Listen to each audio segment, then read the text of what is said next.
Here in America, work is in trouble. We've offshored our manufacturing, sent away good jobs, and lost so much ability to make things. American Giant is a company that's pushing back against this tide. They make high-quality clothing, sweatshirts, jeans, dresses, jackets, and so much more, right here in the USA. Visit American-Giant.com and get 20% off your first order when you use code STAPLE20 at checkout. That's 20% off your first order at American-Giant.com, promo code STAPLE20. The Signal Oil Program, The Whistler.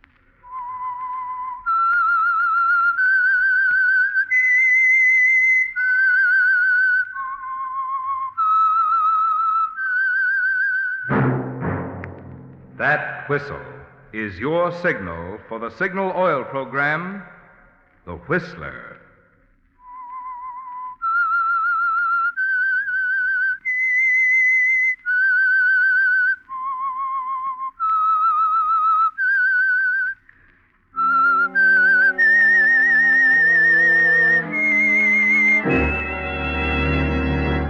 I am the Whistler, and I know many things, for I walk by night. I know many strange tales hidden in the hearts of men and women who have stepped into the shadows. Yes, I know the nameless terrors of which they dare not speak. Yes, friends, it's time for the Signal Oil Program, The Whistler. Rated by independent research, the most popular West Coast program in radio history. And Signal gasoline is tops, too, tops in quality. It takes extra quality, you know, to give you extra mileage. And Signal is the famous Go Farther gasoline. So look for the Signal circle sign in yellow and black that identifies friendly dealer-owned Signal stations from Canada to Mexico. And now the Whistler's strange story, The Back Door.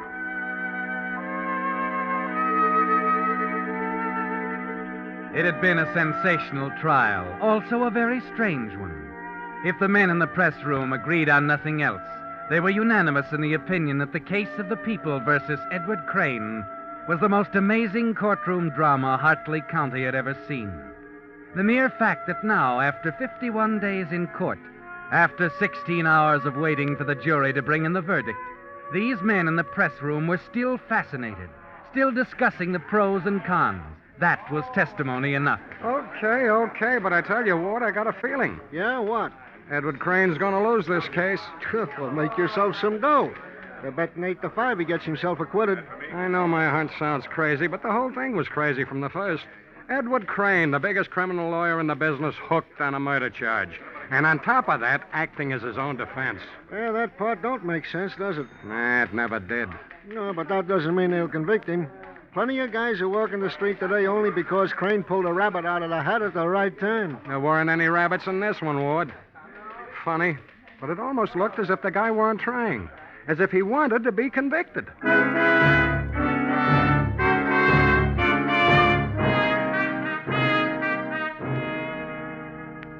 Yes, it had been a strange one. This story that was coming to its climax after 51 days in the courtroom.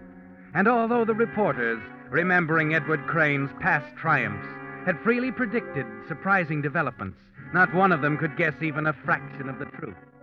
The truth was that on that October night, some weeks before the opening of the trial, Edward Crane had walked into his wife's attic studio with a plan that had to be tried on for size.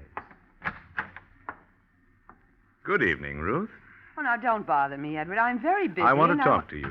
Now, just a minute, Edward. You know very well that my I studio said I is... wanted to talk to you, Ruth. All right. What is it? Perhaps we'd better sit down. Perhaps we'd better not. I have a painting to finish, dear, and I see by the woebegone expression that I've come to know so well during the past few months that you're about to ask me again to consider a divorce. Now, just a minute, Ruth. So I'll save us both a lot of time by giving you the usual answer. No. That's not quite all of it this time, Ruth. Oh? I don't believe I've made it clear why I want a divorce. Must we go into that? You see, I think I know that vanity of yours, Ruth. And I'm pretty sure you wouldn't want to see it hurt. Go on. I'm hanging on every word. Ruth, I'm in love with another woman. Oh, for heaven's sake, Edward, that. What? What do you mean? If you're going to tell me about Louise Sellender, forget it. You know about it? Of course, darling. Don't be a little boy.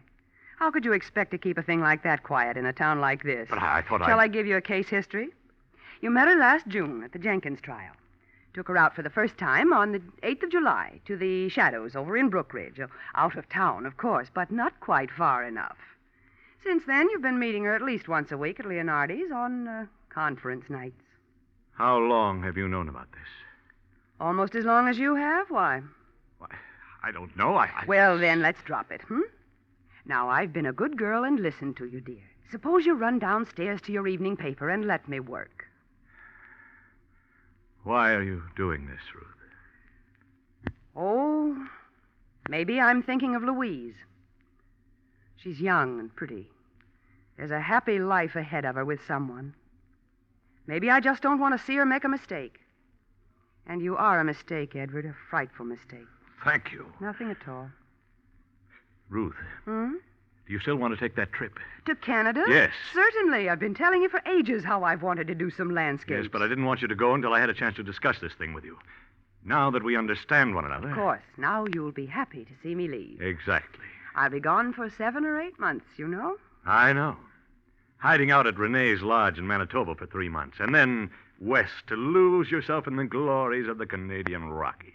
You've been reading my mind. I know you pretty well, Ruth. Perhaps. But you know Louise as well, Edward. She's apt to change her mind. Take away the secret meetings and the glamorous restaurants, and you're just as monotonous as the next one. You know, maybe I ought to visit Louise. You'll do nothing of the kind. Well, it was just a thought. When can you be ready to leave on your trip? Tomorrow night. All right. But there's one thing I insist on. You must tell no one that you're leaving. What? Well, that's the most ridiculous thing I've ever heard of. Why, I'll have to cancel all my appointments. I'm addressing the Arts Center. I'm sorry, but I have a very good reason for insisting. Well, that's very strange. Why? Well, I'm afraid people might misinterpret the reason for your going. They know we aren't getting along too well. And there's your precious reputation. Very well, Edward. Now do run downstairs and let me finish my work.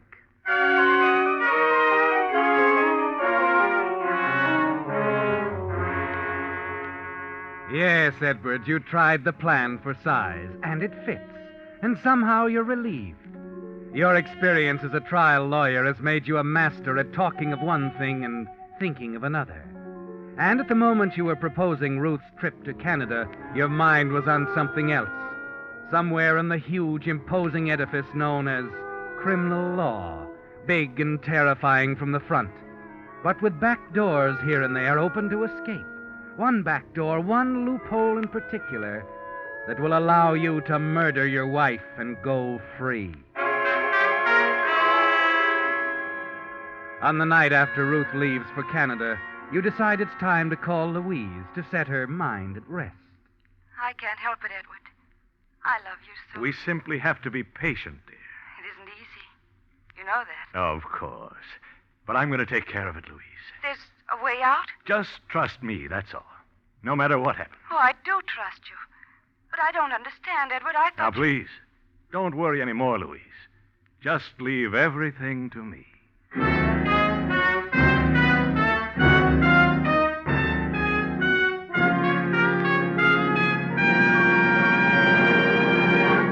With the prologue of The Back Door, the Signal Oil Company is bringing you another strange story by The Whistler.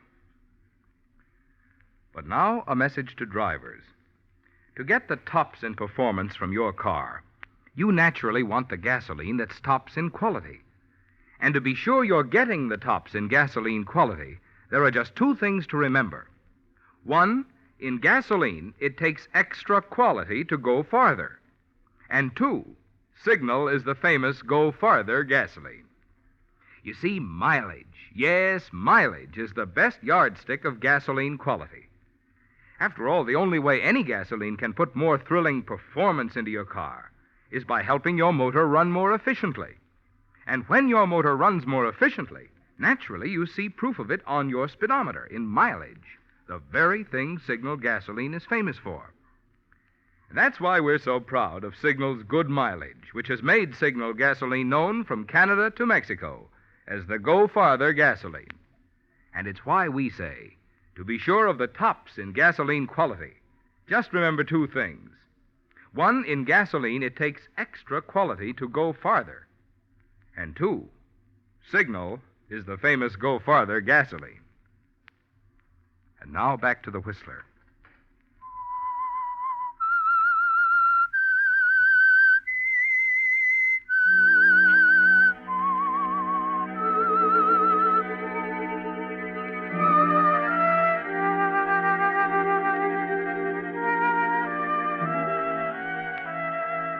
So you've made up your mind, Edward, and murder is the only answer. A new kind of murder, of course.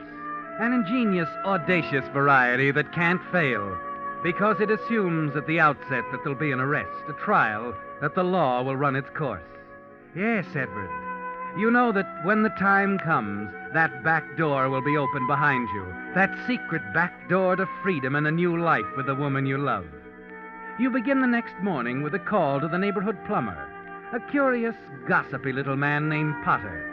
You purposely seem nervous now, a little wild-eyed as you go to the front door a few minutes later to admit him. Oh, yes, Mr. Potter. Right this way, please. You say you smelled gas, huh? Just noticed it this morning. Where we going? Well, the kitchen. No. Better take a look at the basement first. The basement? Well, sure. Why not? No, not the basement. I think it's in the kitchen. Oh, well, okay. We'll check it after I look at the pipes downstairs. I tell you, What's happened to you, anyway? Nothing. It's nothing at all. You look so pale. You're all covered with ashes. Oh, I was down at the furnace, burning some old rubbish. Looks like you were inside it. I needed a little cleaning. And Now, how come? Your wife just had me cleaned a week ago. Oh, say, by the way, Mr. Crane, where is the missus? Oh, well, Mrs. Crane is off on a long trip. She left the other night. Oh. Well, are we going downstairs now? No, I'd rather not. Might be dangerous, Mr. Crane. I said we're not going into the cellar. Is that clear? Well, I don't know. Maybe. Maybe not. Yeah, come on. I'll look at the kitchen stove.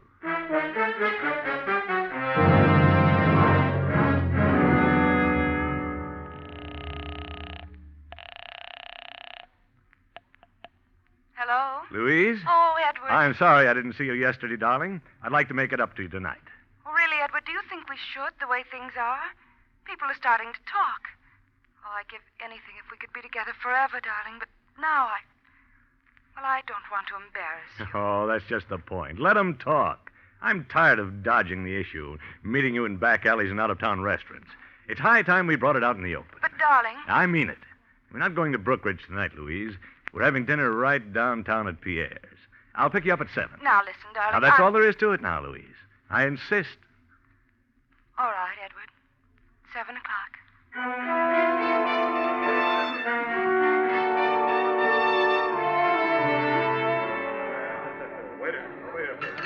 Oh, what's the matter, darling? I don't know. You haven't touched your steak. I guess I'm not hungry. Is that the only reason? Look at them, Edward. Staring at us like a flock of vultures. Oh, no. It's your imagination. Oh, I wish it were. I know what they're saying. It'll be all over town tomorrow. So what? Maybe a little gossip will convince Ruth that Edward. Huh? Please. I don't want to talk about Ruth. I don't want to hear her name again, ever. Oh, I'm sorry, Louise. So am I. Come on, now, let's go. But, Louise... Don't you see, darling? I can't stand this another minute. I'm sorry, Edward. All right, Louise. Let's go.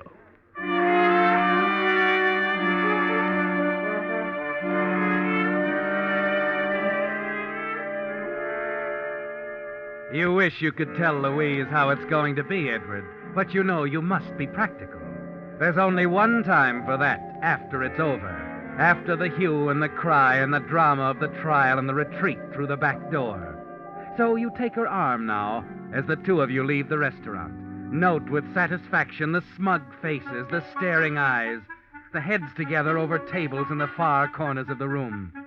You don't have to hear to know what they're saying. It's moving now, Edward. A last glance at Henry, the bartender, tells you that even he's part of it, too. There, that's him now. Sam Potter says Crane there has a case of jitters that make New Year's morning look like a sarsaparilla hangover. Oh? Well, maybe there's another reason. Look, Crane had been down in the cellar fussing with the furnace. Wait a minute, Bill.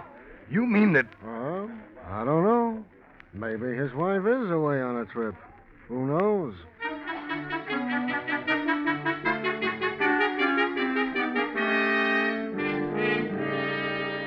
Did you see them, Richard, sneaking out? They know they've attracted attention.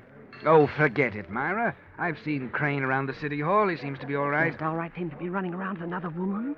And where's his wife? How do you know that he Oh, hasn't... stop dreaming, Myra, and eat your soup.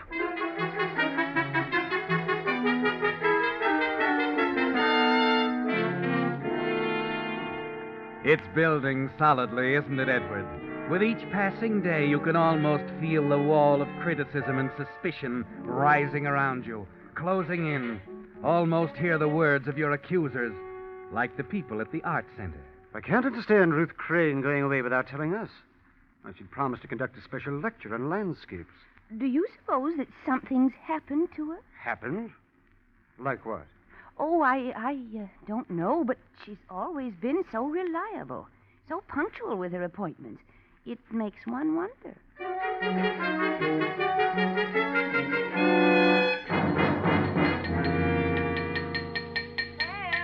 Any noise bothering you, Miss Harris? Oh, no. I always expect that when I call the plumber. Sam, I came down to ask you about Mrs. Crane. Oh? I've been making a dress for her, and she was coming in for the second fitting, and I haven't heard a word. I don't figure she'll ever be in, Mrs. Harris. What? A couple of weeks ago, I was over at the Crane place. Talked to Mr. Crane. She wasn't home? Well, I didn't talk to her. Let's put it that way. I don't understand you, Sam. I had to have a look at the furnace during the call. Mr. Crane acted awful peculiar about it. For what reason? Well, when I tell you, you'll probably say I ought to stick to my plumbing, Mrs. Harris. But I think Mrs. Crane is in that house right now. You do? Only she's dead. She's buried in the cellar someplace. Sam, you really believe that? I certainly do. Well, then there should be an investigation, a police investigation. Sam, I'm going to see about it right away.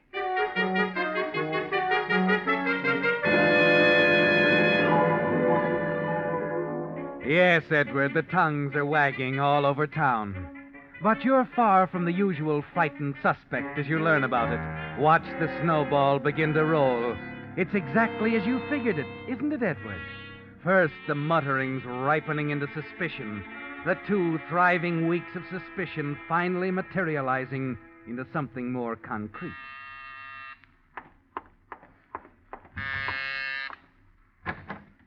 Well, Louise, come in, darling. Oh, Edward, it's terrible. The whole town's against us. Against us, Louise? For just being together, I guess, for being in love.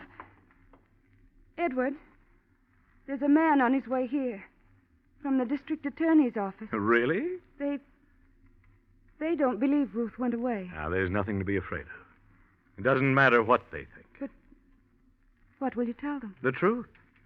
Edward. Now, Louise, stop worrying. Oh, Edward. Darling. Edward, there's someone. I told you not to worry. It's all right. You'd better answer, Edward. Yes, of course.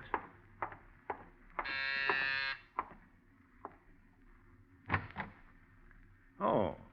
Hello, Bennett. Mr. Crane, this is an official call. I was sent over to have a look around. What's it all about? I'm sorry I can't discuss it with you. Here. Your handkerchief? Yeah, you better use it. The lady's lipstick is all over your face. Now, see here, Bennett. You can't come busting in here. Skip it. I've got a warrant. I'd like to have a look in your cellar. What are you talking about? There's nothing... I'll decide that, Crane. Come on, let's go down there.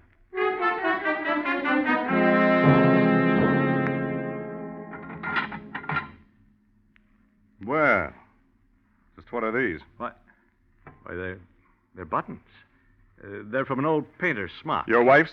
Yes. You see, I cleaned up her studio just after she went away. Afterwards, I burned the rubbish in here.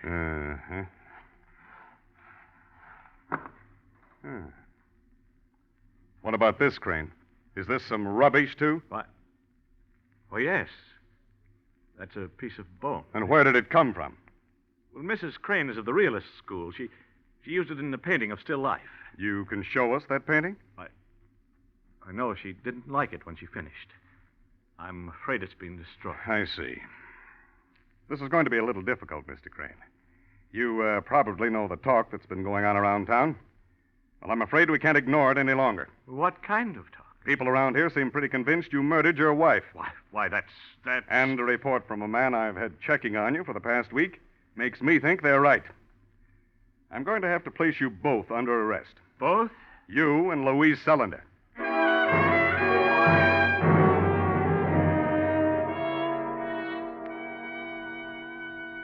And there it is, Edward, the final official accusation. The answer to the weeks of suspicion. The gossip and the weeks that follow move even more swiftly. From the indictment by the grand jury to the return of a true bill. The clamor for a quick trial, and the one startling announcement you make, the statement that stuns your colleagues, brings one of them hurrying to your side. 5 minutes. Thanks. Well, hello, Waverly. Edward, what's it all about, this ridiculous decision to handle your own case? Can you think of a better criminal lawyer? But it's suicide. Look, we'd like to help you. I'll save you some time, Waverly. My mind's made up. I'm handling the defense myself. As a matter of fact, they're letting me talk to my co-defendant, Miss Sullender, in just a few minutes. So, if you'll excuse me. All right, Edward. Have it your way.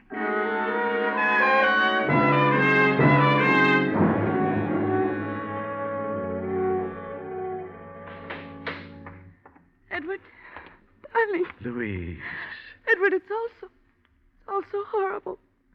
They're saying I was the reason you... What does that matter? I didn't kill Ruth. You believe that, don't you? Of course. Well, Louise, you're not certain, are you?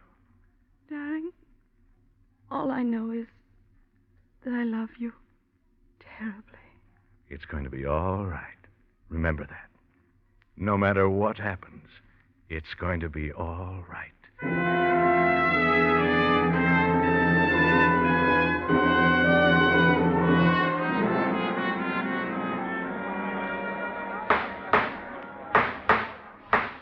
If it please the court, Mr. Foreman and gentlemen of the jury, the state will prove that on or about the 15th day of December of last year, the defendants, Edward Crane and Louise Sullender, with malice aforethought, did effect the brutal death of his wife, Ruth. Our witnesses will establish beyond any... That's right. I was checking the plumbing. Now, Mr. Crane acted mighty peculiar the whole time I was there. Now, that's what started... She was supposed to come for a fitting. I never knew her to break an appointment. It wasn't like her at all. Yes, Mrs. Crane often gave her lectures for us at the Arts Center.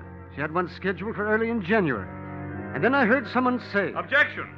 That's hearsay, Your Honor. Objection sustained. Proceed, Mr. Prosecutor.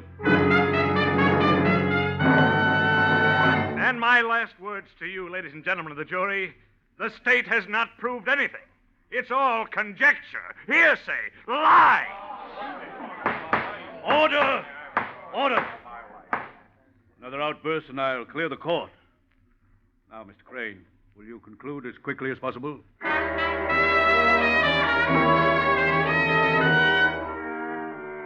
So you conclude, Edward, without pulling the rabbit out of the hat, carefully evading the one vulnerable point in the prosecution's case, the assumption that the bone fragments found in the furnace were all that remained of your wife, Ruth. Yes, Edward, their whole case rests on that assumption, and that's the way you want it.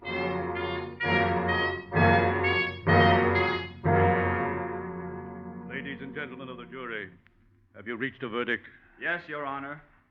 We find the defendants, Edward Crane and Louise Sullender, guilty on all counts. Oh, no! Bailiff, please. Will you ask the judge if I can have a few minutes with Miss Sullender in private? All right, Crane. I'll make the request. Edward, oh, Edward, darling. You tried so hard to convince them. Easy, darling. Don't worry. It's going to be all right. But how can you... Shh, not here. I've asked for a few minutes together. I'll tell you in the judge's chambers. But they can't go through with it, Louise. You'll see. They can't go through with it.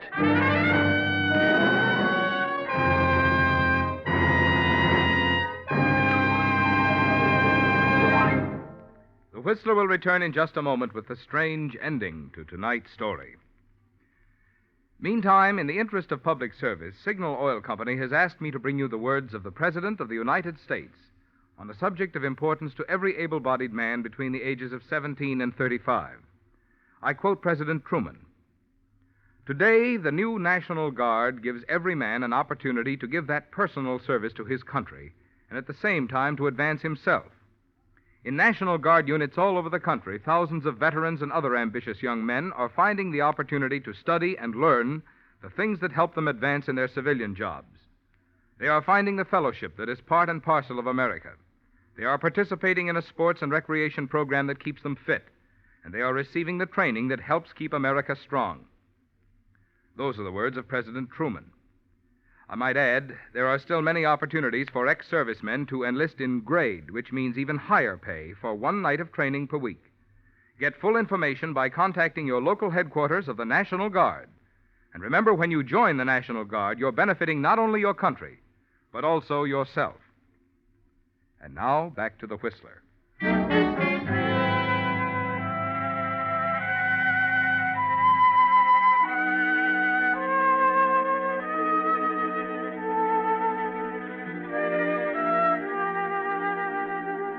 Yes, Edward, you've reached it at last. The back door.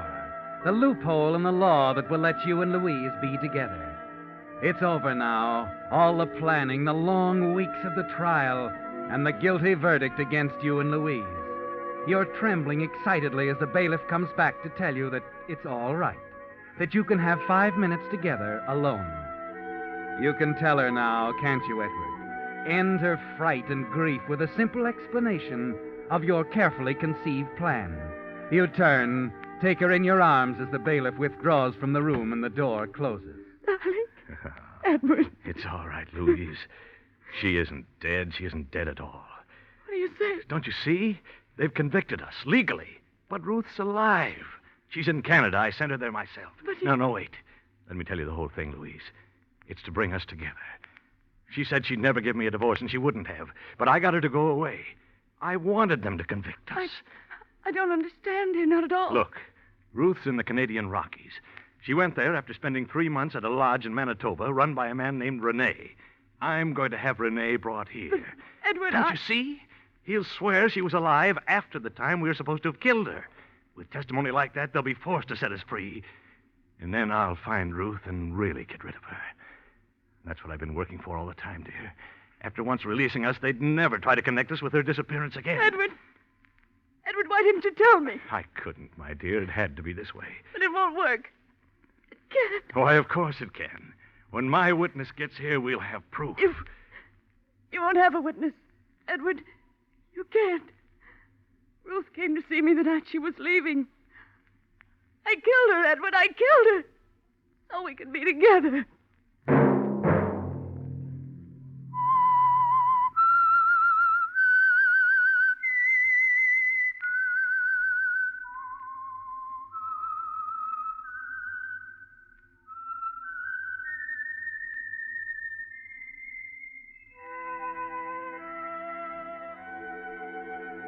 Let that whistle be your signal for the Signal Oil program, The Whistler, each Wednesday night at this same time. Brought to you by Signal Oil Company, marketers of Signal gasoline and motor oil and fine quality automotive accessories. Signal has asked me to remind you, to get the most driving pleasure, drive at sensible speeds, be courteous, and obey traffic regulations. It may save a life, possibly your own.